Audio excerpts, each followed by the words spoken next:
So good morning everyone. So I'm Romy Moneda Marinao. So my topic is about muscle taping. So siguro ngayon pa lang natin narinig yung gantong um, topic. And sa PE hindi siya madalas na uh, tinuturo. So this time malalaman natin kung ano yung muscle taping and ano yung gaano ito kahalaga sa sa sports. So, first, what is muscle taping? So, it is a kinesiology tape. It's a thin, flexible tape that was developed to aid muscle movement and enhance athletic performance. So, it is often used to relieve pain, reduce swelling and inflammation, and provide support to joint and muscle. So, kinesiology tape is ito yung ginagamit ng mga athletes, especially mga basketball players, mga volleyball players, badminton, and kung ano yung mga sports na kumbaga nakikita natin yung gantong tape. And yung purpose nito is to magbigay ng to relieve pain, and then syempre maiwasan yung injury sa muscle. And then yung yung elasticity and stretchiness ng kinesiology tape is allows for movement. Kumbaga, kapag naglagay ka nito, hindi mo mararamdaman yung parang uncomfortable. Kumbaga, kahit maglagay ka nito, mas maayos pa din na makakagalaw yung katawan mo kahit na may tape. So, this make it different from the more rigid rehabilitation tape or support adhesive tape that no stretch to them. So those are used to keep muscles and joint from moving and provide support after a sports related injury. And for people who have condition that make it difficult to activate muscles and control muscle contraction. Okay, so let's proceed to the next slide.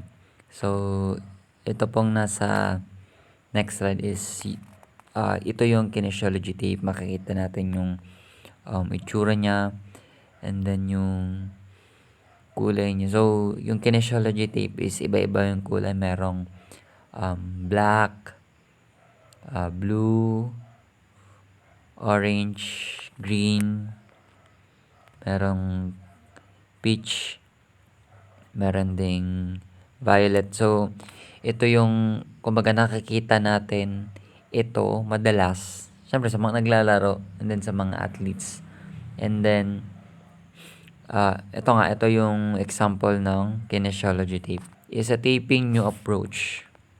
So, sa tingin nyo matagal na ba itong, or bago na ba ito, or matagal na itong ginagamit? So, malalaman natin yan.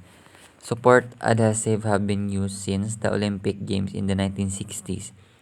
Athletes like weightlifters, volleyball players, drivers, and rock climbers have also long-term use. So, simula pa pala noong 1960s is gumagamit na sila ng gantong tape. Then, usually, nung panahon nila is yung mga weightlifters, volleyball players, drivers, and rock climbers yung mas yung madalas na gumagamit nito.